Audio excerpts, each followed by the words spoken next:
പള്ളി തകർന്നു, പക്ഷേ അവശിഷ്ടങ്ങൾക്കിടയിലും സംരക്ഷിക്കപ്പെട്ട ദിവ്യകാരുണ്യമുണ്ട്.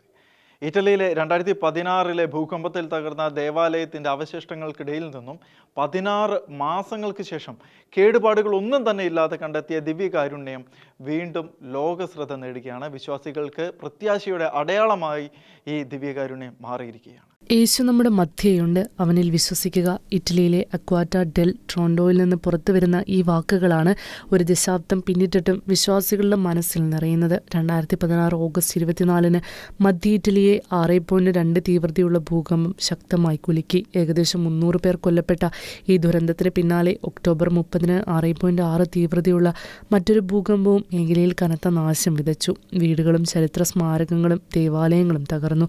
ഇതിൽ തകർന്ന ദേവാലയങ്ങളിൽ ഒന്നായിരുന്നു സാന്താ മരിയ അസൂന്ത ദേവാലയം. രണ്ടാം ഭൂകമ്പത്തിൽ ദേവാലയം പൂർണ്ണമായും തകർന്നതോടെ ഇവിടെയുണ്ടായിരുന്ന വിശുദ്ധ വസ്തുക്കൾ അവശിഷ്ടങ്ങളിൽ നിന്ന് വീണ്ടെടുത്ത് സൂക്ഷിച്ചു. അവയിലൊരു പൂട്ടിയ സക്രാരിയും ഉണ്ടായിരുന്നു. 1 വർഷത്തിലേറെക്കാലം അത് തുറക്കാതെ കിടന്നു. തുടർന്ന് 2018 ഫെബ്രുവരിയിൽ അസ്കോളി പിച്ചേന കത്തീഡ്രലിലെ ഫാദർ അഞ്ചാലോ ചിയാൻകോട്ടിയുടെ നേതൃത്വത്തിൽ സക്രാരി തുറന്നു. അവിടെ കണ്ട കാഴ്ചയാണ് എല്ലാവരെയും അത്ഭുതപ്പെടുത്തിയത്. ഭൂകമ്പത്തിൽ കാസ മറിഞ്ഞിരുന്നു, എന്നാൽ അതിൻ്റെ മൂടി അതേ സ്ഥാനത്ത് തന്നെ തുടർന്നു. അതിനുള്ളിലുണ്ടായിരുന്ന 40 കൂദാശ ചെയ്ത ദിവ്യകാരുണ്യങ്ങൾ ഏകദേശം 16 മാസത്തോളം അവശിഷ്ടങ്ങൾക്കിടയിൽ കിടന്നിട്ടും ദിവ്യകാരുണ്യ അപ്പങ്ങളിൽ ദൃശ്യമായ പൂപ്പലോ ബാക്ടീരിയ മൂലമുള്ള കേടുപാടുകളോ കണ്ടെത്തിയില്ലെന്നാണ് അന്നത്തെ റിപ്പോർട്ടുകൾ. നിറവും ആകൃതിയും ഗന്ധവും പോലും മാറ്റമില്ലാതെ തുടരുന്നതായി റിപ്പോർട്ടുകൾ പറയുന്നു. ഫാദർ ചിയാൻകോട്ടിയുടെ വാക്കുകളിൽ അവ തലേ ദിവസം ഉണ്ടാക്കിയതുപോലെ തോന്നി എന്നായിരുന്നു.